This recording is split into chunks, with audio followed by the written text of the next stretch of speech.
Okay, meron na naman tayong re-reference guys na RPM gauge pang Mitsubishi Adventure gasoline engine. Yan, kinalas na namin. Bali, ang may-ari nito guys, galing pa ng 13 Martires. Yan, ito guys, nakalas na namin. Yan, ang problema nito, kapag ginalit ang makina, ang palo niya lang bago mag 2,000. Kahit anong galit ng makina guys, kapag nirevolusyon, nasa bago mag 2,000 lang. Yan, dapat aabot man lang siya rito. Yan, bago mag 5,000 o 5,000. Yan, ang issue nito yun nga, kulang sa galit ng RPM. Kaya kapag nirevolusyon, hindi na siya accurate. Yan, ito guys, papakita ko sa inyo kung alin lang ang nagiging problema niyan. Hawa mo dyan. Ayan. Yan, ito guys ang problema niyan. Yan, itong capacitor. Dalawang capacitor. Ito, tapos ito. Yan.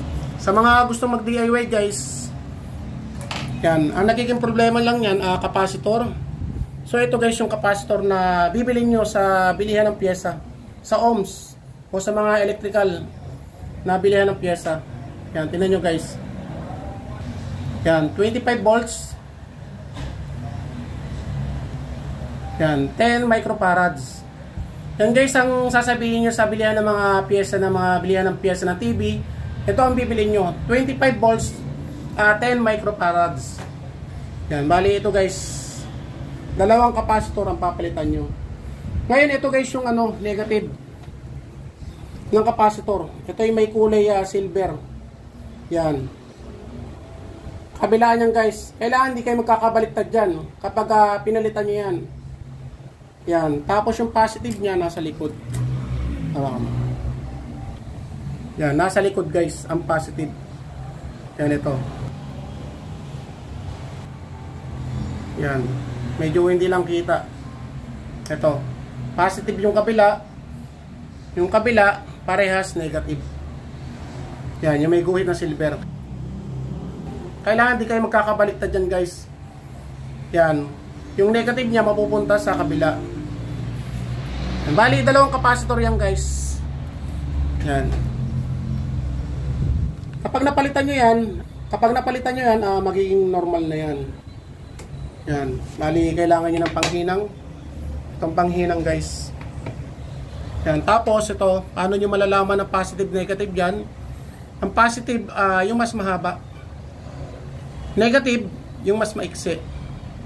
Yan. Pakita ko sa inyo guys sa mamaya kapag napalitan ko na ng capacitor. Kasi hindi natin pwedeng madaliin yan o ipakita sa video kasi medyo mahirap yan guys. Yan, ipapakita ko na lang sa inyo kapag natapos ko na.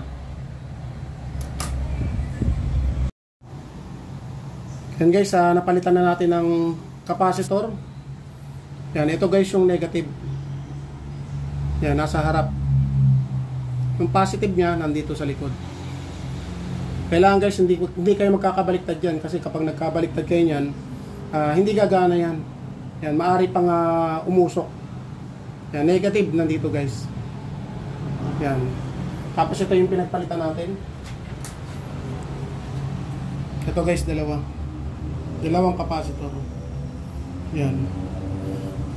Okay guys, kapag nagpapalit ako niyan ng capacitor at naiayos na natin, pinapalitan ko na rin guys ng ilaw. LED. Para kapag binuhay yung park light, maliwanag to lahat. Itong buong panel gauge na to. Yan, ito guys, pinapalitan ko na rin. 4 na piraso. Ito.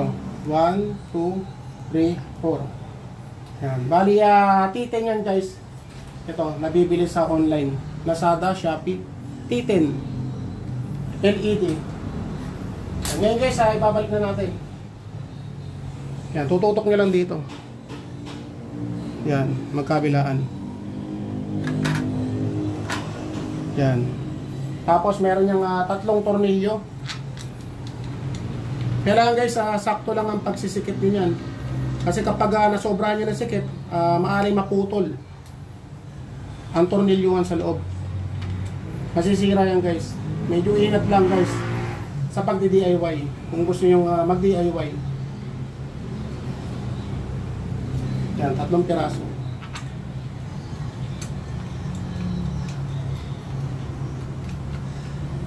Yan, tapos ang sikip niya clockwise. Yan, pakanan. Kailangan guys, saktong-sakto lang ang pagsisikip.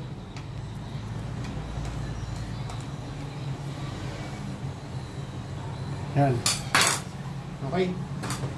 Tapos ito guys, kailangan linisan nyo na rin. Tapos ito, iingatan nyo to. Yung kulay blue na yan, para sa bright indicator. Minsan nalalaglag yan guys, kapag nililinisan. Yan, susok-sok nyo lang.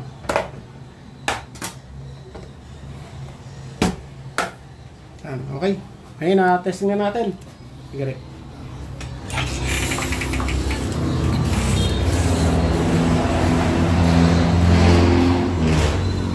Sila sila may-ari. Yan. Sir, kanin pa kayo ng ano? 13. 13 Martires. Oo. Yan. Sir, baka may papatingin ka. Sir. Thank you. Magandang gawa. Maayos. Sir, baka may papatingin kayo. Sa tropa dyan na mekaniko, dito sa electrical side. Dito tayo. Bali, testing na natin. Sir, ikaw sir, baka may papatingin ka. Pagyan siya si Joseph. Yan, Yan. sir, maraming salamat po. Pag-electrical dito. Yan, ngayon na, testing na natin.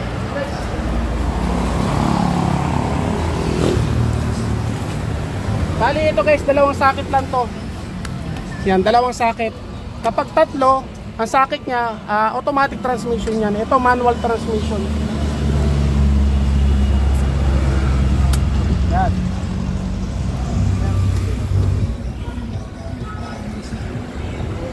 Sir, pakipatay nga radyo.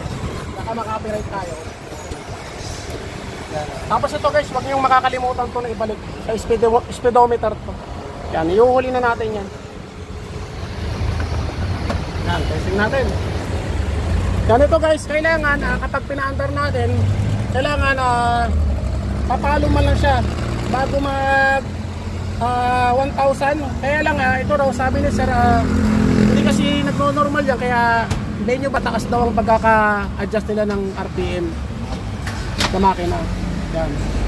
Nandito nyo guys. Ito yung sinasabi ko. Kailangan kapag nirevolusyon o ginalit ng makina, kailangan aabot siya rito 5,000. Sir, okay ba? Ayos. Pala din lang tayo lahat. Sir, kailan? Yung mga magigiting sa 13, dito tayo. Sir, kailan hindi kumana o nagloko yan? Kailan pa? Matagal na? Tagal na. Matagal na pala. Gahanap ako ng maayos na gagawa. Nakita ko yung Bali, ito si ma'am. Ma'am, baka may papatingin ka mga kumare. Si ma'am, nahihiya. isa mga tiga Las Brisas kung may electrical kayo dito. Sir, maraming salamat po. At ito, bali ito guys, i-adjust na lang namin to kasi yan na, mataas. Kaya hindi maayos ang pagkaka-adjust kasi nga hindi gumagana yung RPM gauge niya. Sir, maraming salamat po sa inyo. Yan, ingat po sa pag-uwi. Ma'am, thank you po. Sir, thank you po sir. Thank you. Okay na yung sasakyan nyo yan, magagamit ko na na maayos. Yan. Pwede nyo na ipa-timing sir o ngayon sir, ipa-timing natin ng konti. Yan. Okay guys, maraming salamat.